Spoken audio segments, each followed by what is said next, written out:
날로 치솟는 물가, 집값에 허리띠를 졸라매는 사람들.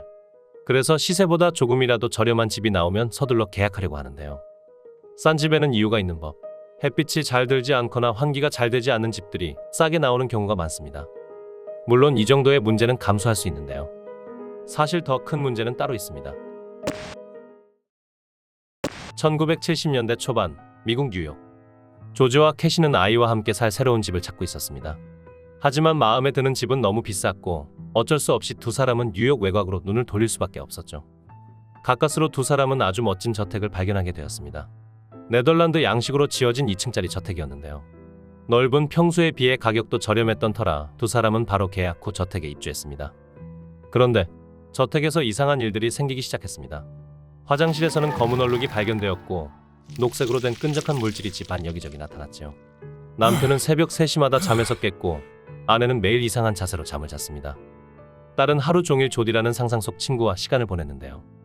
그렇게 거의 한 달이 지난 후 어느 날 밤 집안의 가구가 혼자서 움직이는 이상한 현상이 발생했고 조지와 캐시는 두려움에 아이를 데리고 집을 나와 친정으로 거처를 옮겼습니다. 이 소식을 들은 뉴욕 TV 채널의 리포터 마비는 저택을 조사하기 시작했습니다. 곧바로 조사관과 초심리학자들을 불러 집을 조사하기 시작했는데요. 조사 과정에서 전문가들은 알 수 없는 힘에 밀려 넘어지기도 했고 악령의 존재를 느끼며 정신적 고통에 시달리기도 했습니다. 그러다 한 장의 심령사진을 찍게 됩니다. 어린아이로 보이는 무언가가 찍힌 사진이었죠. 사실 이 현상들은 저택이 싸게 나온 이유와 관련이 있었습니다. 이 저택은 일가족이 모두 살해당한 사건 현장이었습니다. 조지와 캐시 부부가 살기 전 이곳에는 드피오 가족이 살고 있었습니다. 부부와 4명의 자녀가 함께 살고 있던 저택의 사건이 일어난 것은 1974년 11월 13일 새벽 3시. 그날 장남 로날드 드피오는 한 술집에 뛰어들어와 소리칩니다. 부모님이 총에 맞았어. 저택에 출동한 경찰은 흉부에 총을 맞아 사망한 가족들을 발견하였습니다. 이상한 점은 그들이 모두 엎드려 있었다는 것이었는데요. 가족 모두 엎드려 누워있는 상태로 총을 맞아 그 자리에서 사망한 것이었습니다. 그리고 가족을 죽인 범인은 다름 아닌 장남 로날드였습니다.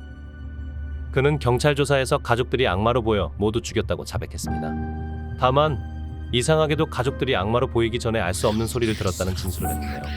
그 소리의 정체를 확인하지 못한 상태에서 그는 2급 살인죄로 유죄 판결을 받았고 아무도 살지 않게 된 빈집이 싸게 매물로 나오게 된 것이었습니다.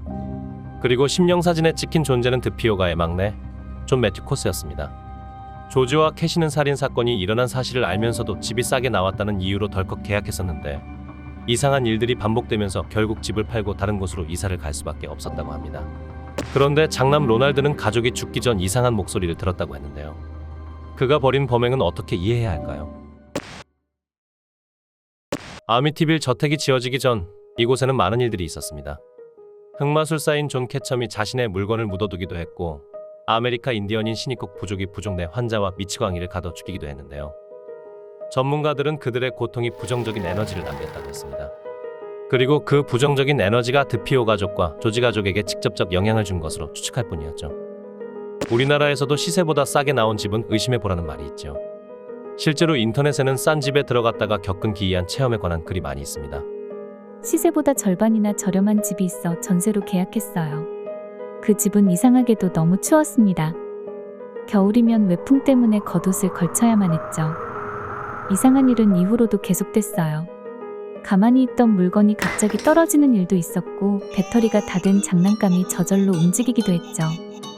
이상함을 느끼긴 했지만 주변 시세보다 훨씬 저렴했고 주인도 전세금을 올리지 않아서 7년 넘게 그곳에 살았습니다.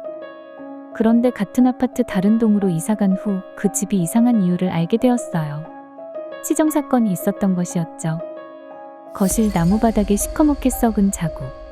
부동산은 누수라고 했지만 사실은 누수가 아니지 않았을까요? 과거에는 사망사고나 사건이 있더라도 계약자에게 그것을 알릴 의무는 없었습니다. 그러다 보니 아무것도 모르고 계약해 이상한 경험을 한 사람들이 많았는데요. 지금은 사망사고가 있던 집을 계약할 때는 계약자에게 그 사실을 고지할 의무가 생겼습니다. 만약 그 사실을 알리지 않고 계약을 할 경우 계약을 취소할 수도 있죠.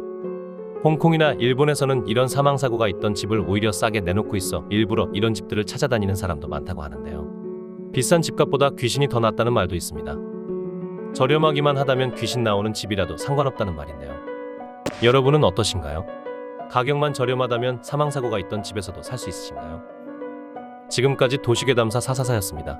궁금하신 도시괴담이 있으면 댓글로 남겨주세요. 도시괴담사 444가 괴담의 내용과 출처를 확인해 드리겠습니다.